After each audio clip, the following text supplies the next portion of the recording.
Good day, fellow editions and virtual kapitbahay. So this is our home improvement update 3. So ano na nga ba ang latest update sa ginagawa naming home improvement, guys? So heto na yon. Right now ginagawa na nila yung kitchen namin kasi nga medyo maliit siya. So pina-extend namin, ginawa namin L-shape at pinalagyan din namin siya ng bar counter. So ito yung ano namin, dining area. Bali ang gumagawa ng bahay namin basically is yung brother ko, my eldest brother, kasi he knows something about home improvement. Siya na rin yung foreman, all around guy. So I salute my eldest brother. He really did a good job in, you know, helping me out doing the renovation sa bahay namin. So yan, binubuhusan na nila ngayon. Nilalagyan din nila ng ilaw kasi nga walang ilaw pa yan para sa bar counter. So yung kitchen namin pala ay tinanggal namin yung yung lumang sink kasi maliit siya, mababaw. So binago namin siya. Pinalitan namin ng mas malalim at medyo malaking sink. So ayan na siya, guys, hinulmahan na siya. Sukat na yan sa binili namin bagong sink. Tapos ito pala, guys, yung sukat para sa aming gas range. So ano siya, built-in siya na gas range or gas stove. So ayan yung electric wiring para sa bar counter. Meron na siyang outlet din dyan sa may side na yan, malapit sa window. So yan, guys, okay na siya, pinapatuyo na lang siya. So, habang pinapatuyo yung yung lababo, no, inaasikaso na nila ngayon, hinahanda na nila ngayon yung hamba ng mga pintuan kasi hindi pa siya polished at wala pa siyang varnished. So, yan, pinapolish nila yan para lagyan ng varnish later on. Dalawa yung aming pintuan dyan, sa kwarto, dalawang kwarto, so dalawa din yung pintuan. So, bumili kami ng mahogany wood door. So yan ang aming door na ginamit sa second floor.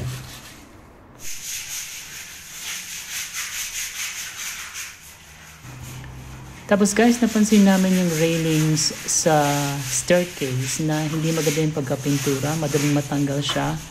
Kasi plano namin pinturan siya ng white. So before applying the final white paint, pinabakpak namin siya, yung original color na black.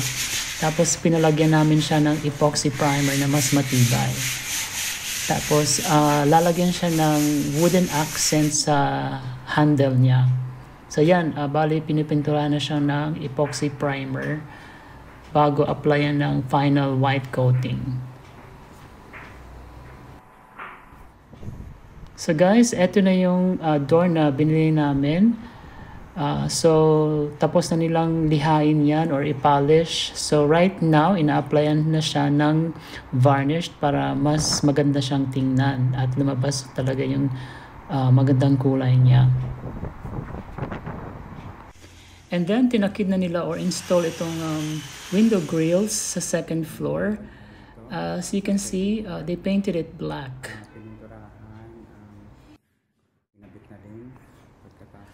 At heto na, guys, yung pintuan na mahogany. So tapos na siyang lagyan ng varnish. So ready to install na rin siya.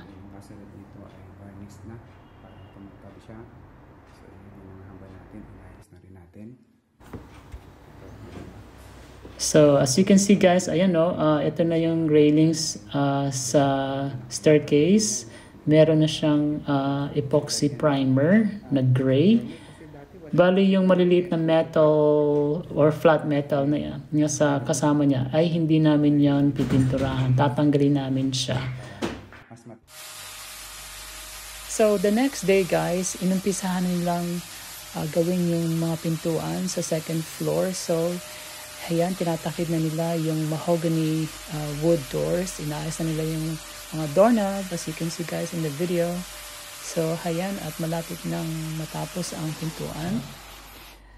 And then, naglagay na rin sila ng mga baseboard sa walling ng mga kwarto, as you can see, guys. So, naglagay lang kami ng natural colors na wood, which is varnished. As you can see guys, hindi siya white. So para wood look pa rin siya.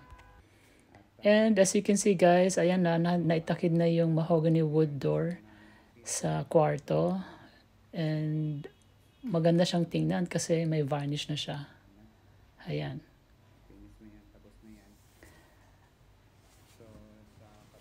Tapos guys, ito na yung sa second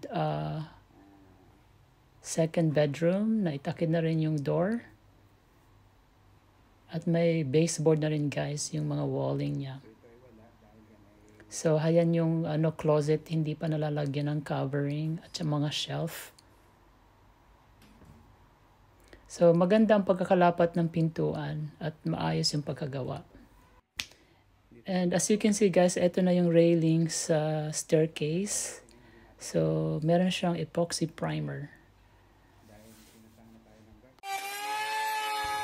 And then guys, inumpisahan na rin pala nila na gawin yung wood planks na ipapatong sa mga steps ng staircase. So as you can see, ayan, inayos na nila.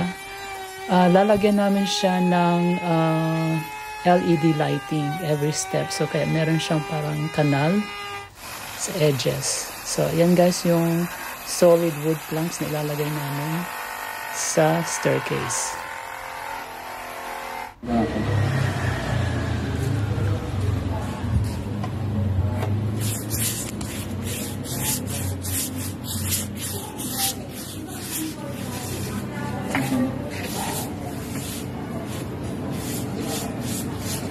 Hindi pa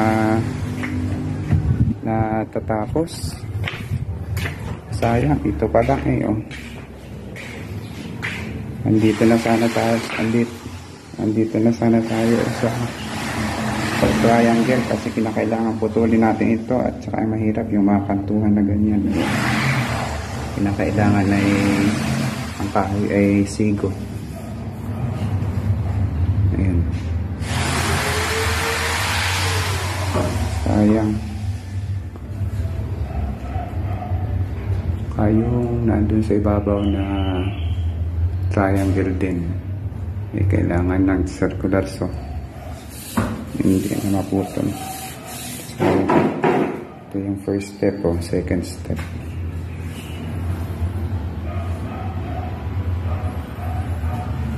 Ayun o. So, kaunti na lang sana eh. So ito na yung hagdan.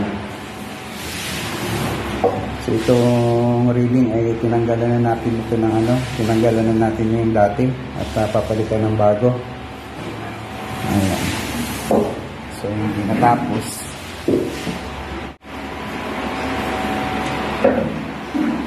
So pero hindi pa yung naka-fix. Yan ay naka-plaster pa lang, hindi ko pa yung pinix dahil wala pang linya ang lighting. Kasi yan ay kakanalan pa natin yung semento o kitin pa natin yung semento na yan hanggang doon sa ibabaw. Tsaka ipifix itong plank na to, itong hagdan na to kapag yung wire sa ilalim nito ay nakalatag na. So ready na yan kasi dito ilalagay yung LED sa ilalim. Ayan. So, ayan.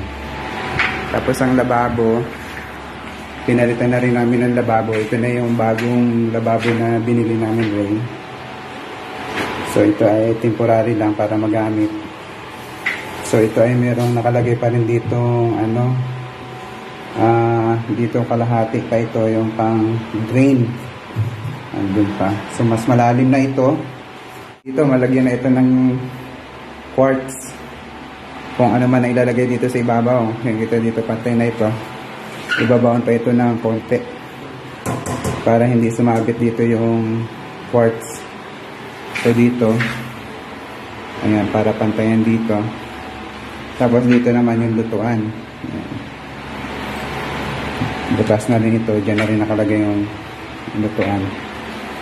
So ang lalim ay hindi pa rin naayos. Ayan o. So yeah guys, yan muna yung latest update na maibibigay namin sa inyo about sa home improvement na ginagawa sa aming bahay dito sa Itesia. Dasmariñas City.